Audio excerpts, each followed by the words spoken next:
Hi, welcome to Box on the Box, Rock and Celluloid, Bot back for short. So doing another top 10 directors today. My choice is Francis Ford Coppola, the godfather of the movie brats. Spielberg, Scorsese, De Palma, Paul Schrader, Hal Ashby, Milius, those guys.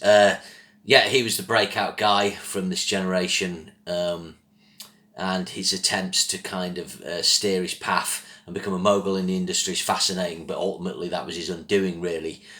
With this top 10, really, there wasn't really ones that made the cut. One of the sad things about Coppola is, it has to be said, that he's made masterpieces. But once you take those out of the way, out of the picture, his oeuvre is not that interesting. It's not like Scorsese or De Palma, where, a film like Body Double or Raising Cain is still interesting. I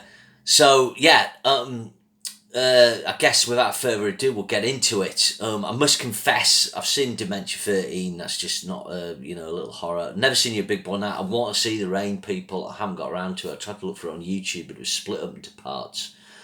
And I suspect The Rain People maybe will have made this cut. Not Finian's Rainbow. I'm not in the musicals. Okay, so that's just putting that out there. I've never quite got the grips with the Cotton Club either. I know there's a new cut of that. The early choices are kind of more by default rather than being kind of, you must see this film. I've got to say that. But my number 10 choice is The Rainmaker. This was his last Hollywood film. I think, what can you say about this? It's probably the best John Grisham adaptation other than A Time to Kill. It's got some really good acting, good performances. Roy Scheider, Matt Damon, John Voight's very good, Claire Danes. But I think, if you have to be honest, it just feels like it could have been directed by any competent metteur en scène, any competent craftsman. So you get a situation where Joel Schumacher's film's as good as this, or The Client, or whatever. But I think Coppola, I think he still had debts to pay. I think he was still trying to make back the money he'd lost on American Zoetrope. I think that's why he did it. That's why he got a good fee. He never quite managed to kind of navigate the studio thing the way Scorsese, Spielberg did. I mean, Spielberg's always been a player. Scorsese sort of recognised, probably starting in the 80s, he had to work with stars. He did the thing with Tom Cruise, Paul Newman. And then he had to kind of, Leonardo DiCaprio. If he wanted to get his films made, he needed to work a different way. He couldn't make the personal films he wanted and the budgets and so on. I think Coppola never quite got grips with that. And sort of this is an example of that. But it's a decent film. I'll give it a 6 out of 10, 7 out of 10. It's efficiently made.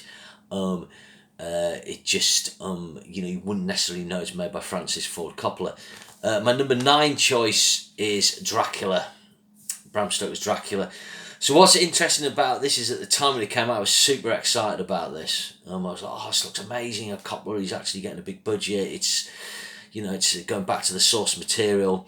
When you watch the film, I call it, Bram Stoker's Dracula in London. There's no reference to Yorkshire. If you want to watch a better version, watch John Badham's Dracula.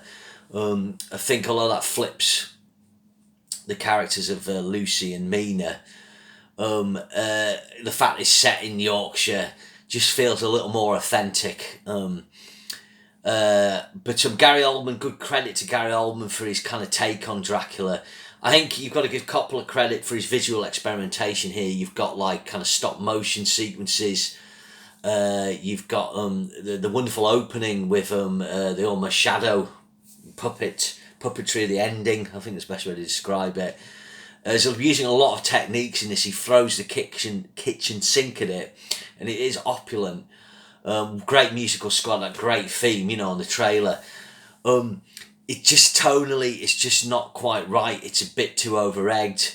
It's not scary. He turns it into this romantic love story and forgets the horror elements. And in that respect, he doesn't create the atmosphere that he should. But this was a hit. The strange thing with this was a decent-sized hit. It grossed, I think, $200 million. at the box office, why he didn't push on from there, because it's like when De Palma did Mission Impossible and he showed, look, I can make a hit film. He didn't use it well. He did Snake Eyes and Mission to Mars, but maybe Coppola could have got a pet project off the ground like Megalopolis, his planned epic that never was. But anyway, again, I give this a 6, 7 out of 10. It's worth seeing. My number 8 choice is Tucker, the Man in His Dream. I think this is a little more interesting. I think it's about Preston Tucker, a guy who kind of took on the car industry and created his own car that had loads of innovative factors. And I think Coppola, you can see Coppola in this, in the way that he created his Zoetrope Studios and wanted to kind of go against the system, but be the system within the system. Basically, Preston Tucker got I forget what happens now, but he in a nutshell, the American car industry, the big giants, kind of conspired against him and put him out of business. And kind of snuffed out his American dream. But it's got beautiful production design, great cinematography. Jeff Bridges is really good. It was just a flop at the time, and I kind of think, if this had been a hit, it would have done, better for Coppola. It would have kind of spun Coppola a better way. I think it was a bit of a nail in the coffin at the end of the 80s for him creatively. I think the other problem was just looking at the film and the box office. I mean, it was $9 million box office, but it cost $24 million. Again, it just wasn't quite a hit. Great performance from Martin Landau. You got Frederick Forrest, Christian Slater, Joan Allen. It's a good cast. Just one of those things didn't quite happen for him. Then he did a really rubbish part of New York Stories. Was Woody Allen, Martin Scorsese, and Coppola teamed up, and his was by far the weakest.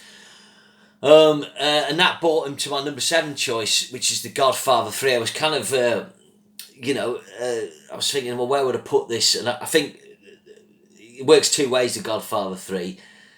It's still a Godfather film. It's still of interest. You still have to see it. I haven't seen the new cut, the new version he's done, which apparently is a little better. But I think it's worth seeing for Pacino's performance, although I think there's some real ham. There's one bit where he has the stroke diabetes episode, and it's not great, the acting. But it's still got some cool sequences. I just think, aside from lacking the opulence, the look, my big problem with this, I think Coppola did it for the wrong reasons. It was too long after the original Godfather films, or at the wrong time. I think it doesn't work. Talia Shire, his family members, I think her character, the way that develops, doesn't really work. Obviously, there's the whole controversial casting of his daughter, because Winona Ryder pulled out. Not Sofia Coppola's fault. She's not an actor, wasn't an actor, and she couldn't be expected to carry the part. And Coppola showed a mixture of foolishness and hubris in the casting her. Andy Garcia is very good, but unfortunately, it didn't do what it should have done. Andy Garcia should have had a better career than he did. And he got an Oscar nomination for this, but I just think the film wasn't quite good enough to kind of put him up there. But I've always liked Andy Garcia. I think the other problem was, it just didn't quite have the look, the set piece. There's a big Die Hard style set piece where the big conference gets gunned. Then the whole opera bit just feels a bit kind of laid on. And Pacino shuffles off his chair. I'm not really selling it here, but I give it 6 out of 10. I just feel it's got to be in there. I'm kind of putting it up there because if I had the choice of watching, these few films that I've done so far, this would be the next one. But my what I was coming to, and I kind of digress, was the big problem was he didn't set this at the right time. He should have set this in 1974, 73, around the time of Watergate, around the time of Nixon. So he needed to maybe make this film in the early 80s, or if he got Apocalypse Now finished sooner, I don't know. And that would have placed it in a better time to view the prism of corruption. Maybe the Corleone family could have, got in there with Washington, and it could have explored that. But it kind of putting it in 1979 in the Carter era, it just doesn't happen. Maybe if he'd made it when he did, but maybe put it in the Reagan era, that could have been interesting. But I don't know. There was just, he made this film because he needed the money, and it was a decent, reasonably sized hit. I think it grossed about $65 million in the US. It got him a decent wage. But it's that thing, the third film, very rarely the best in any trilogy, and this was the case of that. Okay, so my number 6 choice, he films 2 films back to back in 83. I think it's the last time he shows kind of foresight and experimentation. So my number 6 choice is Rumblefish. I've got to confess, this is very rarely on. I've only seen it once, but I really enjoyed it at the time. I love the black and white cinematography. I love the way he coloured just the fish in the fish tank. There's that great fantasy sequence where the dream sequence, stone sequence, where Matt Dillon kind of floats off. Diane Lane's super hot in it. There's a bit where she got the lingerie. Sorry, couldn't help myself. I love Diane Lane. Mickey Rourke, in that period, briefly, where he was fucking cool, and it was like he was going to have the kind of Pacino, De Niro type of career. And then after Angel Heart, it just all died. So this is a cool little film. And so it's based on his S.E. Hinton novels. So he used some of the cast from The Outsiders, which is my next choice. So this is an attempt at making a sort of technicolor teen film in the 1950s style. I think he might have used old film stock on this. Really cool. And he basically gets ahead of the curve. He kind of invents the Brat Pack with this. You've got Cruise in it, Dylan, C. Thomas Howell, Emilio Estevez, Ralph Macchio, Patrick Swayze. Really good. I like the sort of romanticism of the score, the images. It's quite tragic. The young cast are really good. I think he kind of had them all kind of holed up together.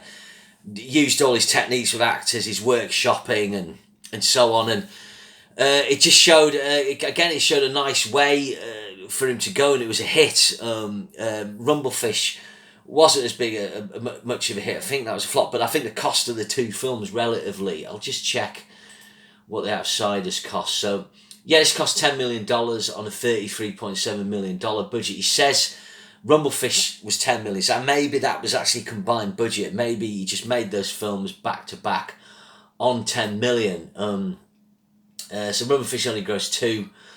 But yeah, it just showed a way forward. But then the next problem is he did the Cotton Club, and that was just a massive flop. It cost $58 million budget of Cotton Club. Obviously this isn't one of my choices, but I know there's another cut of this, so that could reinvigorate me with this. But I've never been able to totally get into this. But obviously the studio thought, yeah, he's gonna do another kind of Godfather type thing. I mean, $58 million is a big chunk of money back in 1984. And again, he was on track again, I think, with the Rumblefish and Outsiders. And then it went tits up, and that forced him to do, the Godfather, Rainmaker and films like that. Godfather 3. There's Gardens of Stone as well, which didn't work too well. Okay, so in my top 4, so anyone who knows Coppola's work will know what the top 4 films are going to be. It would be very, very strange if someone didn't have these as his top 4. It's the order you put them in. But I think the order kind of writes itself. So my number 4 choice is The Conversation. This is his great double whammy of 74. It's the other one. So this is the great conspiracy thriller and character exploration of Gene Hackman's surveillance expert, Harry Cole. Great sound design, fantastic photography, incredible performance by Hackman, probably his greatest performance, one of the great performances by an actor in cinema, in my opinion. And probably Coppola's most personal film, probably his studio film that's most done studio. You got great Harrison Ford and early Robert Duvall.